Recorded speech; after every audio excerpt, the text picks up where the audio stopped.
राजस्थान में अजमेर का Sophia girls school देश में लड़कियों के सबसे नामी स्कूलों में एक। सोफिया गर्ल्स स्कूल में बड़े बड़े रसूखदार लोगों की बेटियां पढ़ने आती थीं।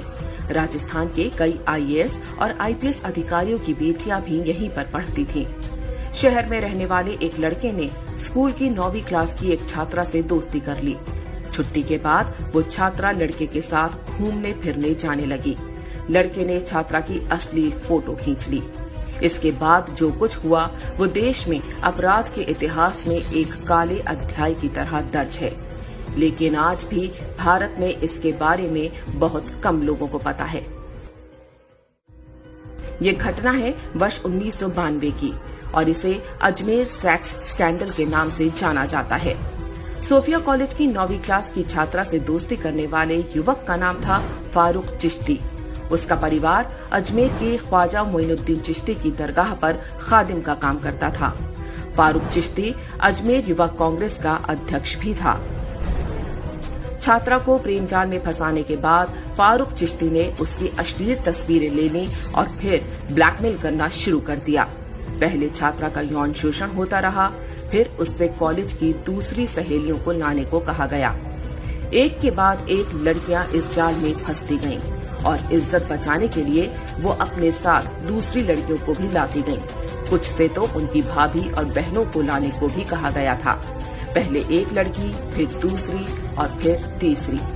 बहुत जल्द ही इस गिरोह के जाल में लगभग 200 से अधिक हिंदू लड़कियां फंस चुकी थीं। ये लड़कियां किसी गरीब या मध्यम वर्गीय परिवारों की नहीं, बल्कि अजमेर के सबसे रईस परिवारों की थीं। यह सब कुछ होता रहा और किसी लड़की के घर वालों को भनक तक नहीं लगी। यह मात्र संयोग नहीं था कि सिर्फ हिंदू लड़कियों को ही निशाना बनाया गया, मुस्लिम लड़कियों को छुआ तक नहीं गया।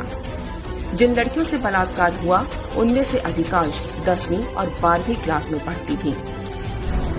मास्टरमाइंड फारूक चिश्ती अकेला नहीं था, उसके साथ अजमेर शरीफ दरगाह से जुड़ा एक पूरा गिरोह सक्रिय था। उसके मुख्य सहयोगी थे नफीस चिश्ती और अनवर चिश्ती। ये दोनों भी युवा कांग्रेस के नेता थे। बहुत संगठित ढंग से उनका गिरोह अपना काम करता रहा। मजहबी और कांग्रेसी संरक्षण मिला हुआ था, इसलिए डरने की वैसे भी कोई बात नहीं थी। अजमेर के ही एक फार्म हाउस पर यह काम बड़े आराम के साथ चलता रहा। लड़कियों को लेने गाड़ी जाती थी और बाद में उन्हें घर तक भी गाड़ी से छोड़ा जाता था। बलात्कार के समय उनकी फोटो खींच ली जाती थी ताकि वो किसी के आगे मुंह खोलने की हिम्मत ना करें। उस जमाने में आज की तरह डिजिटल कैमरे नहीं होते थे। तब कैमरे की रील ढूंढने जिस स्टूडियो में गई वह भी एक मजहबी व्यक्ति का था। स्टूडियो वाला भी एक्स्ट्रा कॉपी निकालकर अलग से लड़कियों का यौन शोषण किया करता था। ये ब्लैकमेलर्स स्वयं तो बलात्कार करते ही अपने दोस्त यारों को भी उपकृत करते। जिन लड़कियों के साथ बलात्कार और ब्लैकमेलिंग हुई उनमें से कुछ ने आत्महत्या करनी शुरू कर दी। एक ही स्कूल की छात्राओं का इस तरह आत्महत्या करना ही मामले की पोल खुलने का कारण बना। शुरू में पुलिस ने 8 आरोपियों को गिरफ्तार किया। समाज में बदनामी के डर से अधिकांश लड़कियों के परिवारों ने पुलिस में शिकायत दर्ज कराने से भी मना कर दिया। जो 12 लड़कियां हिम्मत करके पुलिस के पास गईं, उनमें से भी 10 बाद में पीछे हट गईं, क्योंकि आरोपी उन्हें धमकियां दिलवा रहे थे। बाकी बची 2 लड़कियों ने ही केस को आगे बढ़ाया। उन्होंने अकेले 16 आरोपियों की पहचान की। यह वो दौर था जब बलात्कार जैसे अपराधों में कड़ी सजा नहीं होती थी। घटना के 6 वर्ष बाद जिला न्यायालय ने 8 आरोपियों को उम्र कैद की सजा सुनाई, लेकिन मुख्य आरोपी फारूक चिश्ती ने खुद को मानसिक रोगी घोषित करवा लिया, जिससे उसके मुकदमे की सुनवाई लटक गई। जिन आरोपियों को उम्र कैद हुई थी उनकी भी सजा को 10 साल की जेल में बदल दिया गया। एक फरार आरोपी सलीम नफीस 19 वर्ष बाद साल 2012 में पकड़ा गया। बाद में वह भी जमानत पर छूट गया। जब इस बलात्कार कांड का भंडाफोड़ हुआ तो राजस्थान में कांग्रेस का पूरा सिस्टम आरोपियों को बचाने में जुट गया।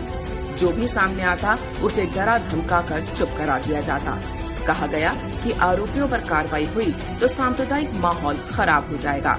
बलात्कारी एक मजहब विशेष के थे, इसलिए मोमबत्ती गैंग भी तब लड़कियों के बजाय बलात्कारियों के समर्थन में खड़ा हो गया था।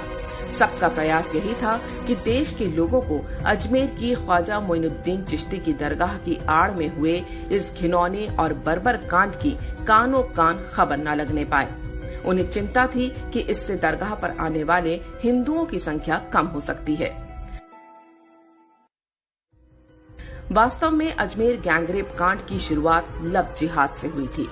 पूरी तरह से धार्मिक पहचान के आधार पर हिंदू लड़कियों को जाल में फंसाया गया। हिंदू आश्रमों और साधु संतों पर बेहूदी फिल्में बनाने वाले जिहादी बॉलीवुड ने भी कभी अजमेर के खादिमों के हाथों हुए इस बलात्कार कांड पर कोई फिल्म नहीं बनाई।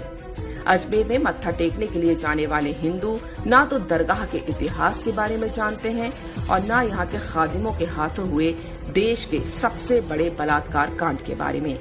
उनको ये भी आभास नहीं होता कि ये मात्र किसी सूफी की दरगाह नहीं, बल्कि यहाँ ना जाने कितनी अबोध हिंदू लड़कियों की चीख भी दफन है।